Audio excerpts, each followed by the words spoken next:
నేను ఒక ఎల్లాలి నోట విన్నానమ్మా 10 ఏళ్ల క్రితం. నాకు ఎప్పుడు అది మనస్సులో తిరుగుతూ ఉంటుంది. చెరువు సత్యనారాయణ శాస్త్రి గారని మహానుభావుడు ఉండేవాడు. సంస్కృతంలో తెలుగులో దిగ్ధంతి లాంటి పండితుడు. తణుకులో ఓరియంటల్ కాలేజీ ప్రిన్సిపాల్గా పనిచేసి చిన్న వయసులో 52 ఏళ్ల వయస్సులో స్వర్గస్థుడయ్యాడు. బ్రహ్మదేవుడు లాక్కెళ్ళిపోయి ఉంటాడు. ఆయన లోకల్లో పండితులు లేక అనుమానం లేదు. వాళ్ళ ఇంటికి ఏదో మేము సందర్భంలో వెళ్ళినప్పుడు నేను వాళ్ళని ఒకసారి మీరు మా ఇంటికి రండమ్మా అని పిలిచాను. ఆయన సరేనాయా అన్నారు. ఆవిడేమంతో తెలుసునా అండి, మేము రావండి, మీరు చెప్పిన సమయానికి మా ఇంటికి అమ్మవారు వస్తుంది. అమ్మవారు రావడం ఏంటి, ఏదో దేవత పూలినట్టు. నాకు అర్థం కాలే. వెంటనే మా ఇంటికి అమ్మవారు వస్తుందండి, 11 గంటలకు మహానైవేద్యం పెడతాం మేము, పరివార దేవతలతో సహా అమ్మవారు వస్తుంది. ఆవిడ ఉన్నప్పుడు మేము లేకపోతే ఎలాగండి, ఏమనుకోకండి, ఆయన వస్తారు, నేను రాను. ఆవిడ కాళ్ళకి దండం పెట్టి నేను బయటకు వచ్చానమ్మా, నువ్వు నిజమైన భక్తురాలివని.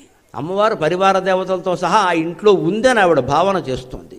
కాబట్టి నైవేద్యం సమయంలో నేను ఎక్కడికి రాను అని చెప్పింది ఆవిడ. ఆయన వస్తారు, కావాలంటే తీసుకెళ్ళండి, నేను రాను, ఏమనుకోకండి. లేదమ్మా, మీరు చేసే పని చాలా గొప్పది, మీలాంటి వాళ్ళని నమస్కారం చేసుకుంటే పుణ్యం మాకు బుద్ధి వస్తుందని వచ్చింది. అది భావన చెయ్యాలి.